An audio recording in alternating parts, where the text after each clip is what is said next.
Welcome achievers! Today on this channel we are going to learn a very important lesson in our life which probably all of us are lacking. In our daily life we have got only 24 hours in a day. Therefore, we cannot do everything in one day. In order to manage work, social life and sleep, division of time is important. Designing has to be in a way that each task gets enough time. Your work with the highest priority, second should be sleep, and then the last comes your social life. In this video, we are going to get aware of the fact that how this era is wasting their time. Where social media should be the last priority, people nowadays can't get a day without social media. Then we will disclose you the value of time with a real life anecdote of Mr. Benjamin Franklin.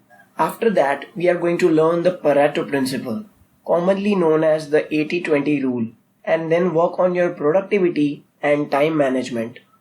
Then we will proceed with some of the points from the book The 4-Hour Work Week by Tim Ferriss and end this video with some productivity tips and an important tip which you don't want to miss. So let's get started. Social media. Young youth of each and every country nowadays are operating social media.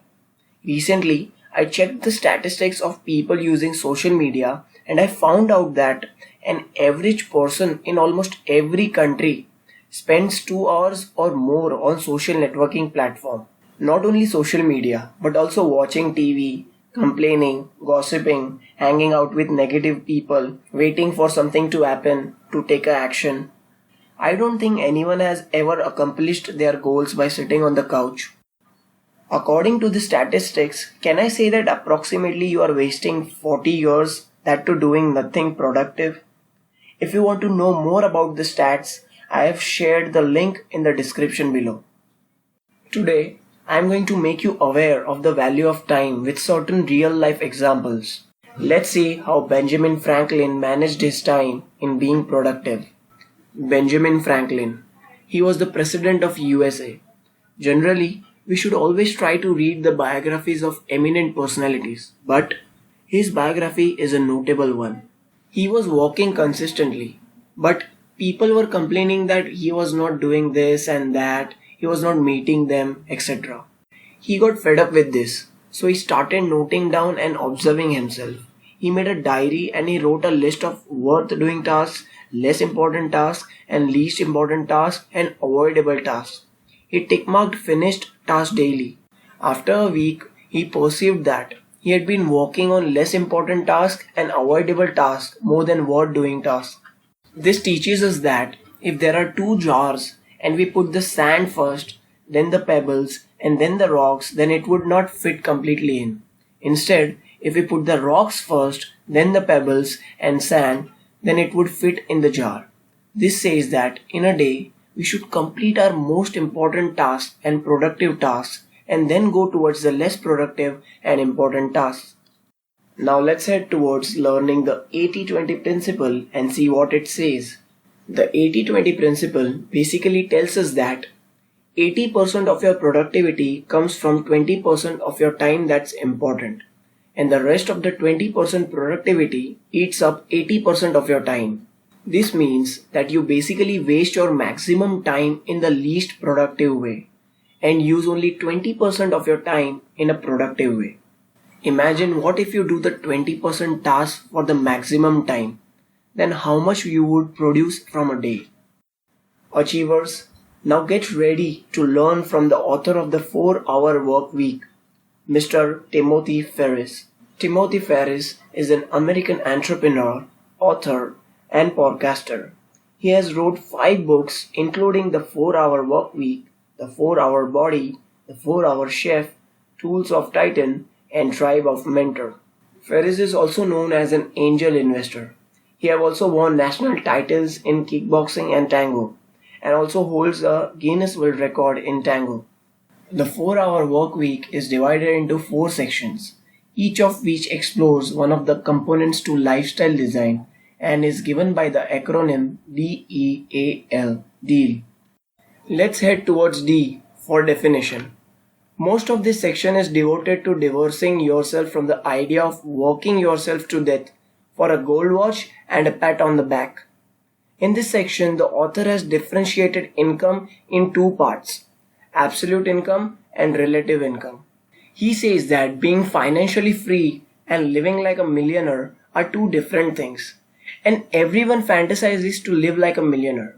So, in this case, Tim Ferriss tells us that instead of concentrating on absolute income, you should be having a watch on relative income, as relative income gives you the measure of time with respect to your income. Author gives a very beautiful example that I would like to share to you.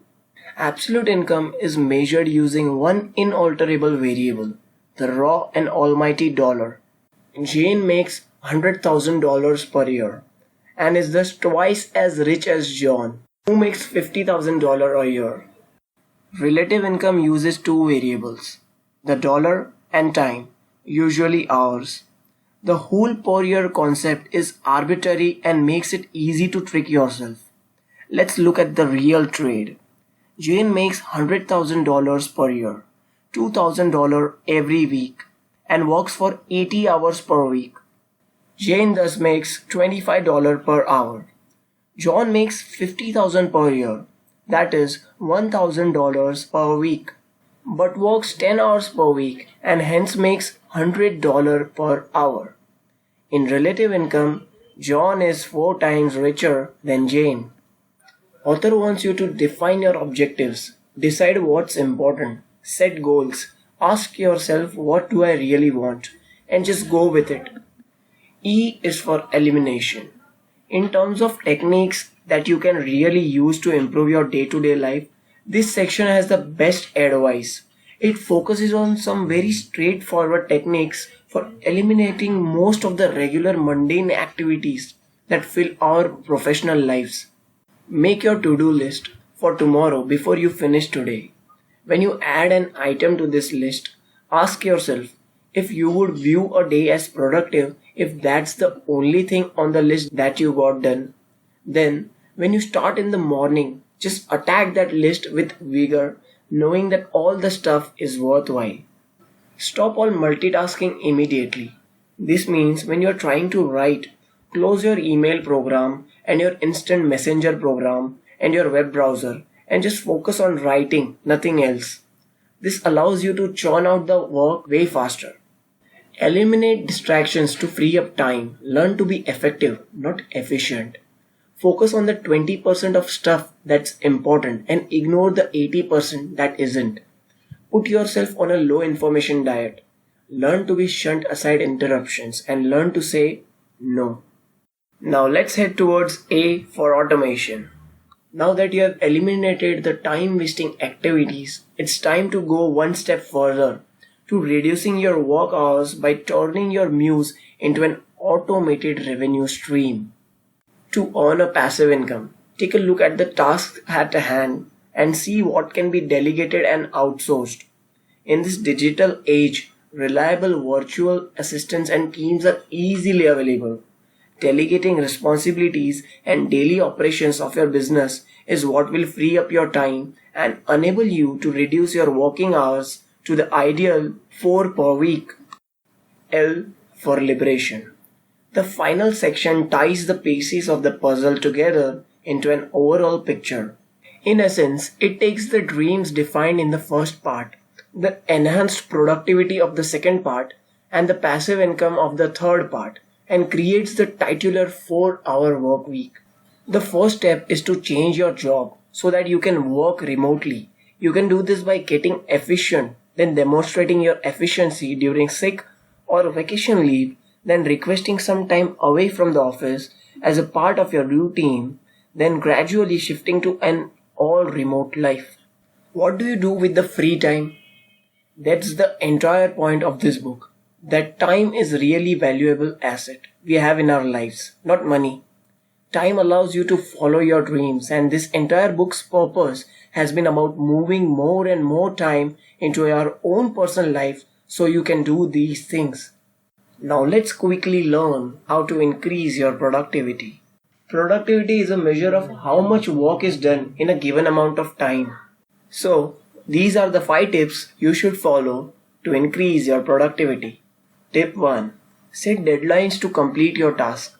Just imagine how you get your school college assignment done when there is a due time attached to it. This keeps your brain constantly ticking and reminding you to achieve what you have set as a goal before the deadline. Hence, if you got a large project to do, then divide it into small chunks and give these small chunks a deadline. Achieve it and complete your work. Tip number 2. Determine your priorities.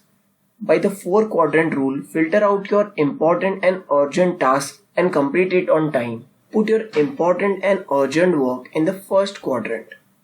Next, not important but urgent work in the second quadrant. Next, important and not urgent work in the third quadrant. And in the last, not urgent and not important work in the fourth quadrant. After you sort out, then proceed from first to the fourth quadrant accordingly. Tip number 3. Don't multitask. When you try to multitask in this way, you won't even complete one task properly and end up procrastinated. Concentrate on a single task and complete it. This allows you to churn out your work way faster. Tip number 4. Preparation time is important. Don't forget, if you are failing to prepare, then you are preparing to fail. Make a list of tasks you want to complete and plan out everything. Tip number 5. This only depends on yourself on how much is your capacity to focus on a specific task without distracting. If we look at the accounts of some of the most productive individuals in the market right now, they have termed distraction as the number one nemesis of productivity. You always have to keep one thing in mind, that work activities should always come first, and you should never lose sight of the milestones you set for yourself before you set out the journey as a professional. Now the most important tip you are awaited for is from the book 7 Habits of Highly Effective People, which says that put first things first. What does this technique tells us that is we should do all our important and responsible tasks first, like working for our goal, project, relations, health, and then do the rest of the things like playing video games, watching TV, and all the rest of the things which doesn't matter if you complete it or not. Hence, to conclude this video, I just want to say that time is the most precious thing on this planet that you have got, so spend it wisely in a productive way. And guys, if you want to see more such kind of videos, then subscribe. Like if you like the video, press the bell icon for notification of future videos. Follow us on social media, links are given in the description, and also comment down and show some love. As always, thanks for watching and stay connected.